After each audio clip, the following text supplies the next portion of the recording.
People often ask me, how do I write? And it's a very interesting one because I think they get a great surprise when I say, I write on the moon at 4 o'clock in the morning. And that really sets them back a bit. But it's true, I do write on the moon. I write on a certain phase of the moon, and that's how the elders taught me to write. And I used to be a person who would wake up at 7 in the morning, pretty much was my waking time. But when I began working with them and bringing the old law of Waitaha into the world, I began waking at 4 o'clock. That was amazing. And I woke every morning at 4 o'clock. And after that had happened for several days, I got hold of one of the elders and said, I keep waking at 4 o'clock, and all I got was this smile and the answer, that's your writing time. That's the wairua time. That's the time of spirit. That's your time to write. So thereafter, these early morning shifts, as you might call them, beginning before daylight, were quite magical for me, a very special time. I would wake with such clarity. I never used the alarm clock. It wasn't necessary.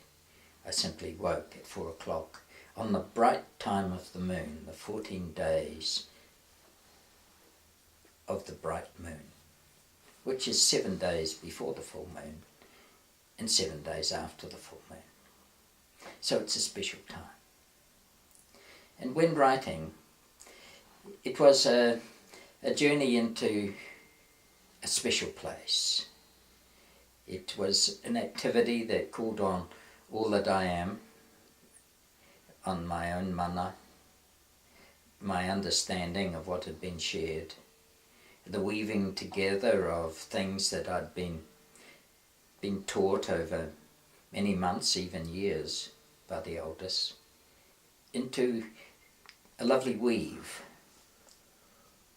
And it was so special because there were certain principles that they had taught me that I brought into place. And in the end they called it walking in the sacred. Walking in the sacred. And it came about this way. The first thing they asked of me was that I do one thing at a time. Well, prior to that, I was a very multiphasal person. I was a principal lecturer at School of Education. I had huge administrative duties, and I thought, quite an expert at doing 5 things at once. So they deprogrammed me. They had to. I was useless for their needs. To carry the sacred law forward, I had to move in a certain way. The old way, the way of the ancestors of long ago. So the first thing then was to learn to do one thing at a time.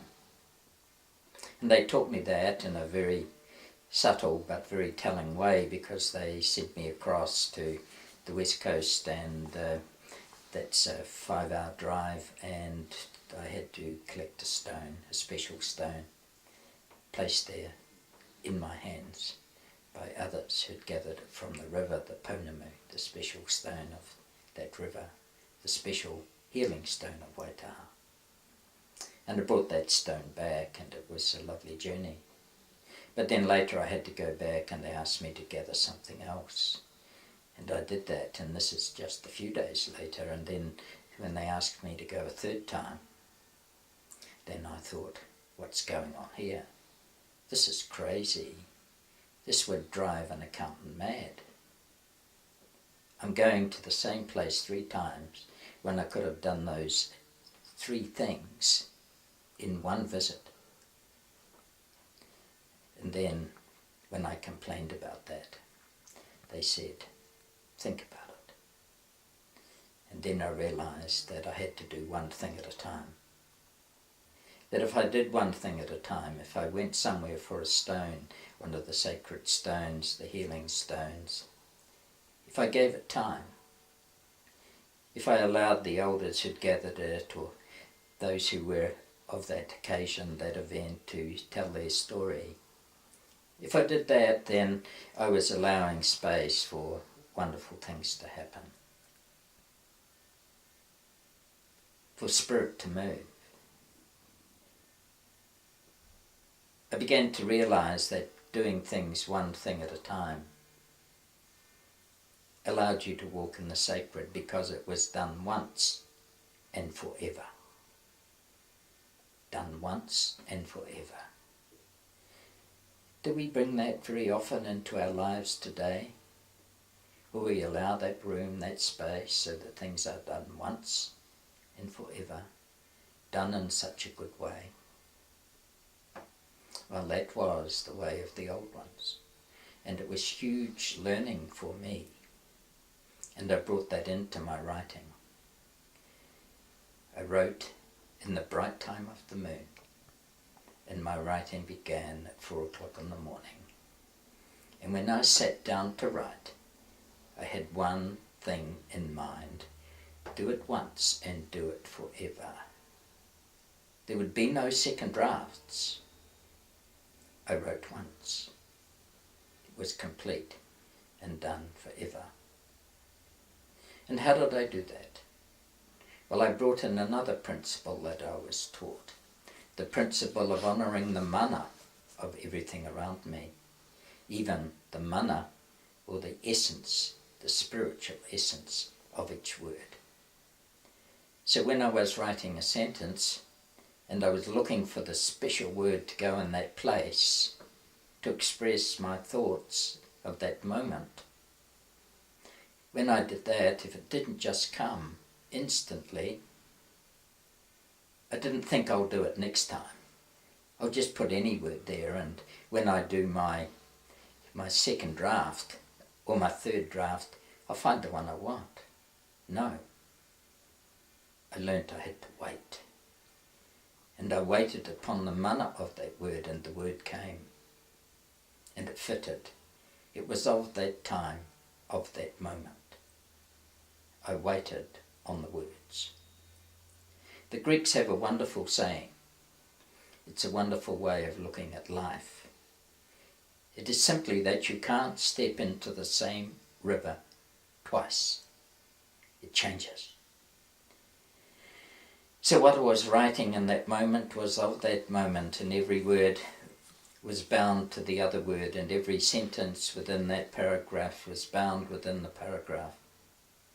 And when the paragraph felt right, and the mana of everything felt right, it had all been honoured, then I shut the door on that and moved on. It was done once and forever. So that's what I learnt. That was the way of things in the writing. And it became the way of things in my life. It was the way that we moved. That we used the energy of the moon, which I've spoken of at other times, that very special energy that's been seated within our very bodies and hearts and minds and spirit over eons of time, to give us special energy around the brightness of the light. And I'd followed an understanding that things can be done once and forever. Done once and forever, if we follow the rule of one take, one task at a time. And we can apply that, we can put that into all our life. You know, it's a special moment when a child tugs at our trousers and has a question, a little one at your knee. And the question's something you don't want to answer at that time. But usually if we just take a moment and honour the mana of that child and its question, it's easily satisfied. It has a place. Its mana has been honoured, its spirit. And then it stands taller. It knows it's listened to.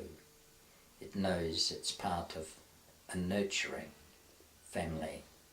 It knows its voice is heard and not brushed aside.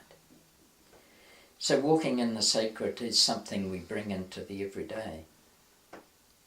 we walk with the understanding that there is mana in everything, in the stone, the rainbow, the tree, the water, the people around us, each and every one, and the child. So that's how I write.